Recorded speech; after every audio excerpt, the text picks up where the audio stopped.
quick review, really. A pretty irrelevant match, to be honest. Um, I think this season has been pretty lackluster for both teams, and I think it showed. Most Manchester derbies are pretty cutthroat, are pretty, full of blood and bluster, or it's Man City just completely schooling us in recent years. But this felt like a testimonial for KDB. KDB announced that he's leaving Man City end of the season, and this actually did feel like a testimonial. I'm not going to lie, because I don't think this game mattered to either team, which is probably why it was so slow paced and kind of whatever else it was. The only positive I'll say that come from this particular match will be Lenny Euro's performance as centre back. I think he played amazingly well. His ball carrying ability, his just general ability to receive the ball on the half turn was very impressive. I think he's probably better on the ball than a lot of our midfielders. Legit. I could definitely see a future for him playing at the centre, in the middle of a back three, or as a deep lining midfielder in the future. I could definitely see him evolving there because he's got really good ball carrying abilities, really good on the ball in general for a defender, good passing in general for a defender, and could obviously tackle really well. I love his recovery pace. If anything, he kind of reminds me of Rafael Varane with his ability to kind of get back and track back and kind of poke his foot around or wrap his foot around the player and poke it the other way. So that was pretty impressive. But apart from that, it was a pretty shit game. I thought United's attack was completely blunt and lackluster, mostly because of the selection. I don't really know why Amarin decided to start Højlund over Zertsky, or then switch Zertsky and play him up front when he took Højlund off. I think Zertsky has really improved and impressed playing that number 10 role, or one of the number 10s, or playing just behind the striker. And playing him up front doesn't really get the best out of him, especially when you're playing him alongside Garnacho, who doesn't really tend to like to cross the ball. Very selfish player. I thought Garnacho was terrible. Maybe one of the worst performances I've seen for Garnacho. He just consistently just keeps disappointing you with his decision making. And I really don't understand what's going on with Garnacho. I'm not too sure if it's like he's been told he's allowed to do what he wants, because every time he gets the ball in a position where he should pass, he shoots. But he doesn't seem to be sorry, and no one seems to be barking at him. Because in other clubs, if an attacking player has a position where they could pass but they shoot and they miss, the strikers and the rest of the team give them a good rollicking, because football's all about the team. It's about the team winning. Yes, individual accolades and awards are important, but it's about benefiting the team. So if you just go selfish and you go your own way, then usually your teammates kind of pull you up for it. But with Garnacho, that doesn't seem to happen. So I'm not too sure if he's been told to do that, if he just does it because he can do it anyway, because he doesn't give a fuck. I don't know. But Garnacho, I don't like. I'd like him sold ASAP, but the fan base seems to be fans of Garnacho because he tries, I guess, and he runs a lot, but there's not a lot of quality there.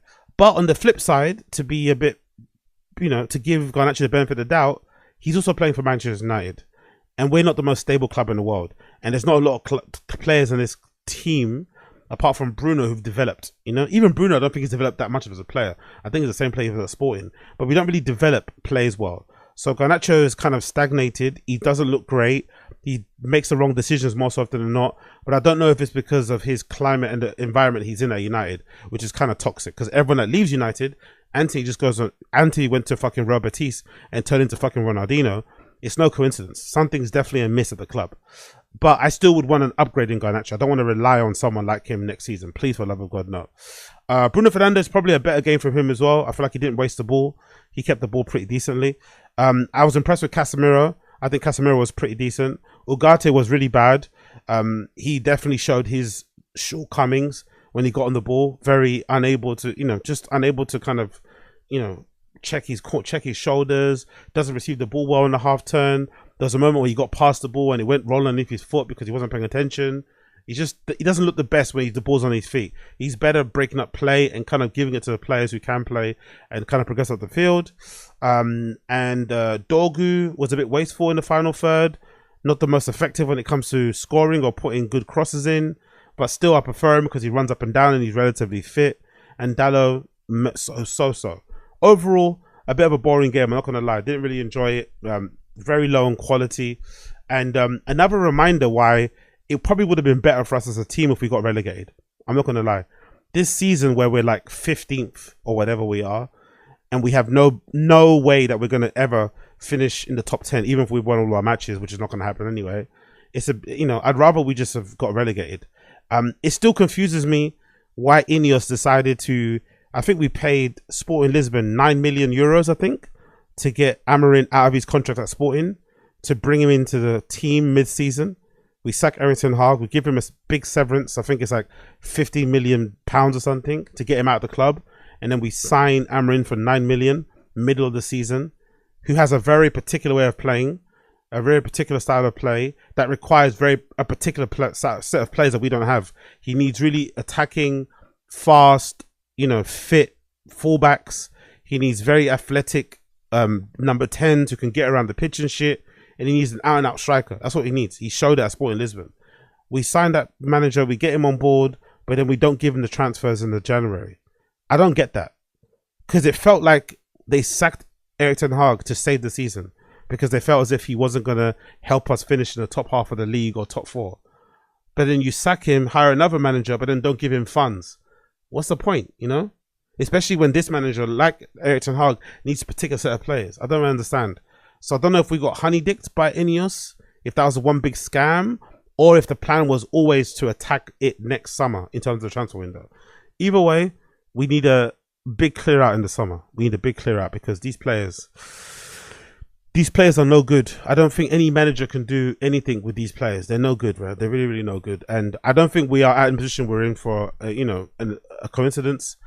I'm still confused why some United fans are really hopeful about the game against Lyon and are expecting us to win the Europa League. I don't understand that, by the way. I'm really confused, because I watch United week in, week out, home and away, and we're not good, man. We are not a good football team. We are 15th, and we're deservingly 15th. Like, we should have got relegated. If we didn't have some star players in our squad, we would be relegated along with Ipswich and shit and whatever, Southampton. We shouldn't be in this league. We are garbage. So I don't really know why a lot of our fans are expecting us to win the Europa League in order to qualify for the Champions League next season.